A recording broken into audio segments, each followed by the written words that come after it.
안녕하세요, I'm Korean Billy from South Korea. Tere, this is Mariel from Estonia. Bonjour, this is Ginny from France. Alright, so welcome back to the next episode. And like we did before, we are going to choose 2 comments for this video and find out interesting experiences in the Seoul city and interesting stories about the Korean language as well. So the first comment I chose was by Anna, and it was about learning the Korean language accent. So basically, she wanted to learn to speak Korean the Korean way, and what she did, she always watched Korean dramas and shadow talked. So basically, she just repeated what she heard without actually understanding what they were saying. But by doing that, it helped her a lot to learn the accent. And now that she's actually taking Korean classes, many people in her class have told her that, oh, her accent and pronunciation is so good. So this practice really paid off. And I think it's a really good way to learn the pronunciation of Korean language. Yeah, her effort definitely paid off. Oh, yeah. Wow, that's interesting. So it was about learning the Korean language accent and pronunciation particularly. And do you also agree on the way of her learning Korean accent as well? Yes, I totally agree. Like when you learn from repeating from locals, you will remember like from your ears, but also from your mouth. Like your mouth will instinctively like talk like a local. Right.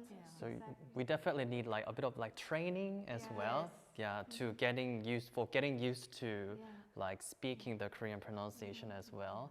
And also as a native speaker as well, I didn't like take any Korean class for the Korean accent as well. I just observed the Korean accent by hearing and listening to lots of Korean accents.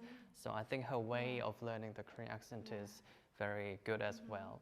I also watched a lot of Korean dramas, and what I like to do, I actually recorded my voice. So I chose a part of the drama that I like and just repeated it and recorded it until it felt that it was right, the pronunciation. Wow. And I think when you just learn the accent, it's not so important to like understand everything. You just have to like get the feel of the language, you know, how they speak, the intonation. So I think it's a very good way to learn.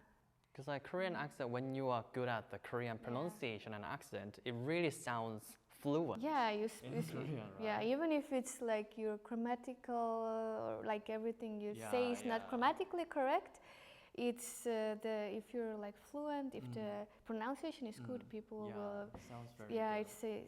It sounds much more fluent. Yeah. But I think the Korean accent is very different from like English accent, French accent, Estonian accent as well. Yeah, didn't you find it very difficult to learn the Korean accent because it's so different? Yeah, the first time it was very difficult because it's very different. Like you have some sound that doesn't exist in French. Right. So you have to learn like a completely new language. Which accent or pronunciation was the most difficult for you then?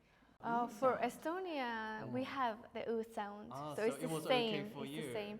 But you know, there's this A and what is like how do you like this? I, and oi. Yes, I and oi. There's like this really Slight difference, sound, but in the beginning it was like hard to understand. It's like and Exactly. This sounds exactly the same. Sounds the same Yeah. to like foreigners. Yeah, So but it's totally very hard. different. Wow. And do you also agree as well? Yes, it's Very different. But in France, we kind of have the same, like we have A and E. So we can make the difference when we listen to Korean people. Interesting. Yeah. And was there any other ways of learning the Korean accent for you as well? Not just like watching Korean dramas? I think just listening to Korean, maybe watching even Korean shows. You know, it's more natural way of speaking. You know, dramas. If you watch Korean dramas, they might be a little bit, you know, maybe not so much like what you use in the everyday life. But if you watch just like really reality shows or some talk shows, you can really get the you can really get to like know how people usually talk daily. Sometimes I think like in TV dramas, like the accent is a bit kind of like a little bit different. Yeah, it's like Yeah. exaggerated Yeah, as well. it's kind of like a dramatic, dramatic. line. So it's not like Yeah. real life talk accent, If right? you use it in real life, it might be a little bit Yeah. awkward, I think. Yeah. So I think it would be much better to watch like reality TV shows and talk shows and there are also different types of like Korean accents, right? Not just Seoul standard accent, there are different regional accents as well. And have you heard of like other regional accents as well? Yes, I studied in Busan, so the accent was a little bit different from Yeah, Seoul. Busan accent is very strong. Gyeongsangdo as well, right? So like, how was it for you then? Was it not difficult? Because it was like the beginning of learning Korean languages, it was not very difficult at first. But when I go to Seoul, I was like, oh, it kind of sounds different from Busan. So you get to know the difference while learning Korean language. Wow. Then did you learn, eventually did you learn two different types of the Korean accents then? Yes. Oh, so you had to learn standard accent and Busan accent at the same time. Wow, that's interesting. I even took a class of dialects. Like we Oh. had, when I was an exchange student in Daegu, we had a class that, like, where you could learn the accents. So we watched like dramas. Also, you know, the reply, 응답하라 988. Yeah. And some, 농답하라 was one of It was- those dramas Yeah. where they used the dialect. Gyeongsangdo Yeah, or so we watched the 전라도. scenes and like learned the accent, which was also very useful. Yeah. It could be quite tricky for students, but it's one of the interesting things about the Korean language as well. So it's also interesting to find out the differences between different Korean accents as well. Okay, that's good. And let's move on to the next comment. And you chose the second comment, right? Yes. So what is it? So the second comment is from Nenita. So Nenita, when the first time she arrived in Korea, like especially in Seoul, she was very amazed by the security and the safety of the city. Like when you go in Seoul, in malls there are no security guards, and there are CCTV almost everywhere, even in small streets. That's true. So you feel very safe. And also there are some stores. There are no cashier at all. It's like only the stuff and machines, that's all. So the country really believe in people, have faith in people, and she was very like impressed by such a faith and belief in people. Oh, yeah, that's quite interesting for me because that's so like usual and I'm so used to that. So I didn't even notice. For me, it was like very interesting how just like I think Koreans and Estonians like think a bit differently. Here, like when you go into a cafe, like people don't even think that, oh, this might be like a little bit dangerous to leave your stuff here and go somewhere. It's just like, oh, you know, no one will take it anyways. They don't even think that someone might take it, you know? Yeah. But for me, since I was small, always like my parents told me that don't leave your stuff somewhere where when you're alone outside or something. But so I'm always like thinking about it, like, what if someone takes my stuff, you know? But here people don't think so, don't think this way. It's So quite safe yeah, to, so like, it leave really your feels stuff. safe. So now I've Yeah. also like get used to this kind of lifestyle, and I really like it. You know, just leave my stuff and Yeah. But sometimes I'm still a little bit anxious. Yeah. To be honest. Yeah. But have you ever experienced like in which your stuff like had been stolen in your country, or do such things actually happen in your For country? example, my sister was in a cafe. She had her phone in a pocket like behind the chair, and when she went outside, she didn't find her phone anymore. It was a long time ago, but it happened. Yeah. Yeah, it's the same. Like you cannot let your phone on the table when you are in a cafe because some people will just come and store it like without you knowing. They will talk to you and store it. Why wow.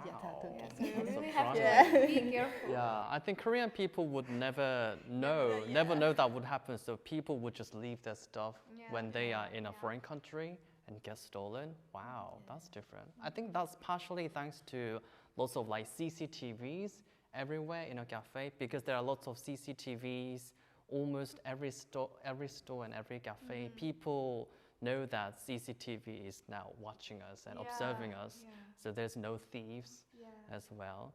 it's quite common to have lots of CCTVs in Korea, but is it also kind of like a different thing to you as well? So many CCTVs. Yeah, I do feel that they have more CCTVs here in Korea. More CCTVs. Like, yeah.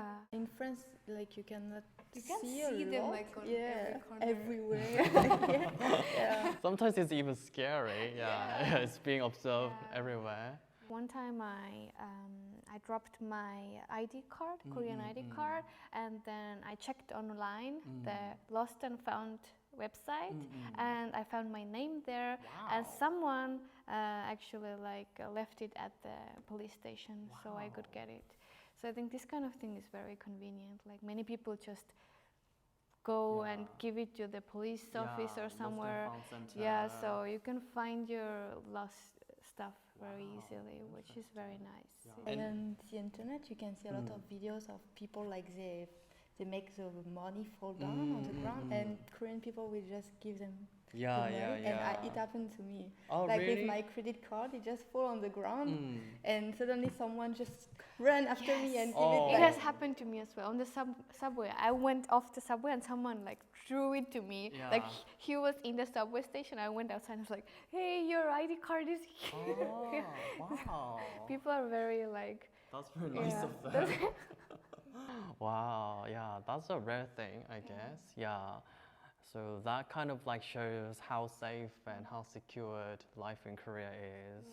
And you can even find your lost stuff as well. Like as a woman, you can go on night, like on the street alone, and you feel safe. There is nobody will talk to you or even annoy you. No. Yeah, that's true. People don't come up to you and too much. It feels safer. Yeah, I think Korean people don't really talk to strangers. Yeah, that's a right? cultural difference as well. Yeah. But also I think I don't really feel that I'm completely alone because stores and everything is open very until late night. Yeah.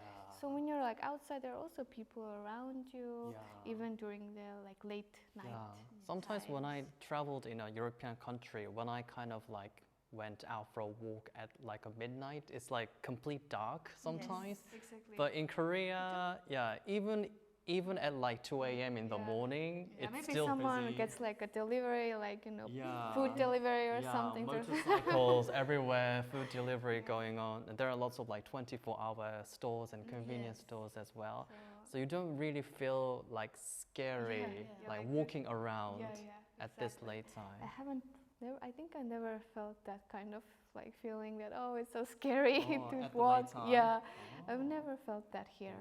There is no pressure as a woman going alone at night.